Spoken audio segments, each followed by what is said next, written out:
If I put an extra teaspoonful of matter on the Earth, then the escape velocity from the Earth would be a little bit greater. Space is curved in the presence of matter, and the universe can exist in one of three kind of geometries.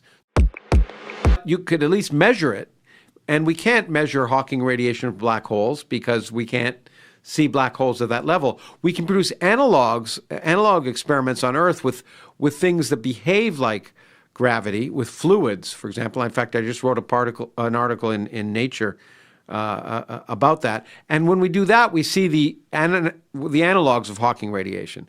But the mathematics is consistent. So we really think that black holes do radiate. Okay? And for people out there, because I know there's a lot, I don't want to keep cutting you Sure, off. keep cutting me off. I realize we got to go back to the beginning at some point. But stuff like black holes, can you just bring people up to speed on how that black hole, works? yeah, black hole is an exotic object, and it's got a neat name, which is one of the reasons they make movies about it. In Russian, by the way, it's called a frozen star, so you don't see any movies in Russian called.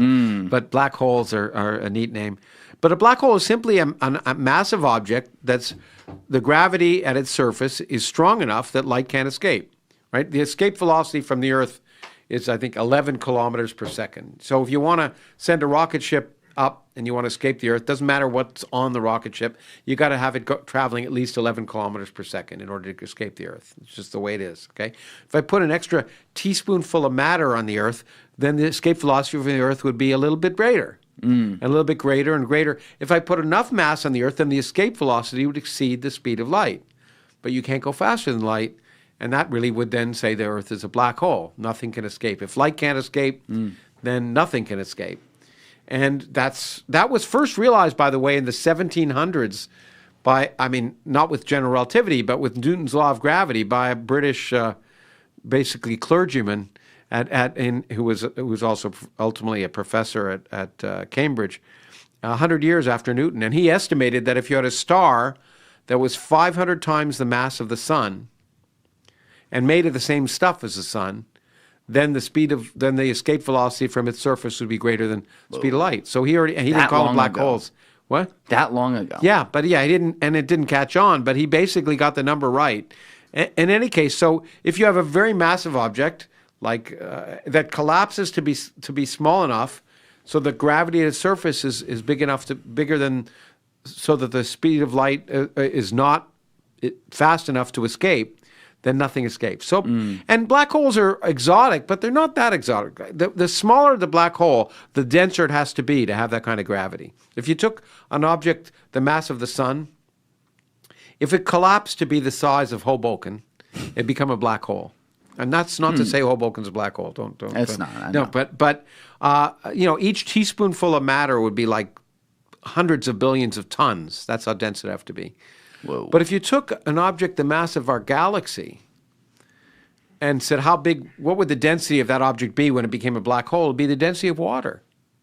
Not too dense. The density of water? Water, yeah, but there's so much of it that if you have 100 billion times the mass of the sun and you compress it to a size so the average density is water, at the surface of it, the gravity is great enough that it's still greater than the speed of light to escape from.